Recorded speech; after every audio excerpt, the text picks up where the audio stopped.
আবার নিয়ে যাচ্ছি বাড়িতে, তো ঘরে আর থাকার মতো কোনো অবস্থা নাই। খাটের যে জাজিম পর্যন্ত প্রায় পানি উঠে গেছে। এখন আর ঘরে থাকারও ব্যবস্থা নেই, কিন্তু বাইরে যাওয়ারও কোনো সুবিধা নেই।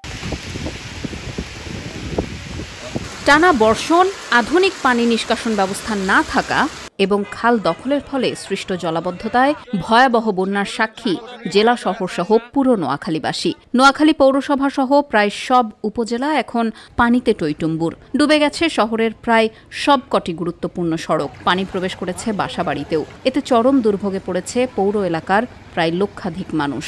গরিব ধনী ফসলা যা আছে সবার একই অবস্থা, তবে মধ্যবিত্ত মানুষের মরণ বেশি আর কি।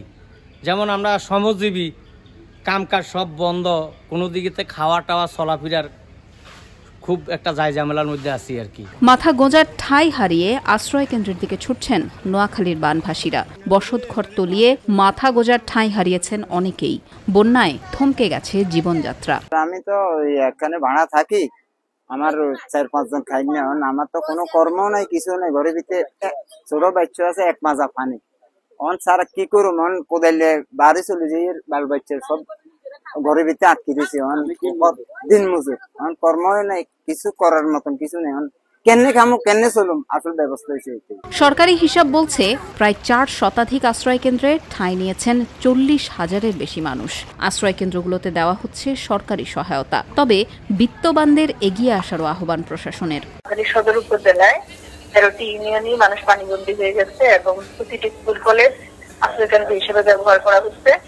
আশ্রয় কেন্দ্রগুলোতে প্রচুর মানুষ উঠেছে, তাদেরকে সরকারের পক্ষ থেকে সর্বাত্মক সাহায্য সহযোগিতা প্রদান করা হচ্ছে। আমরা বিভিন্ন আশ্রয় প্রকল্পে যাচ্ছি, খাদ্য সহায়তা পৌঁছে দিচ্ছি। এছাড়া বাড়ি বাড়ি যারা পানিবন্দী আছে তাদেরকেও খাদ্য সহায়তা পৌঁছে দেওয়ার চেষ্টা করা হচ্ছে এবং সর্বাত্মক এই ক্ষেত্রে সমাজের সকল বিত্তবান সহ যার যার সামর্থ্য নিয়ে সকলকে এগিয়ে আসার জন্য অনুরোধ করছি।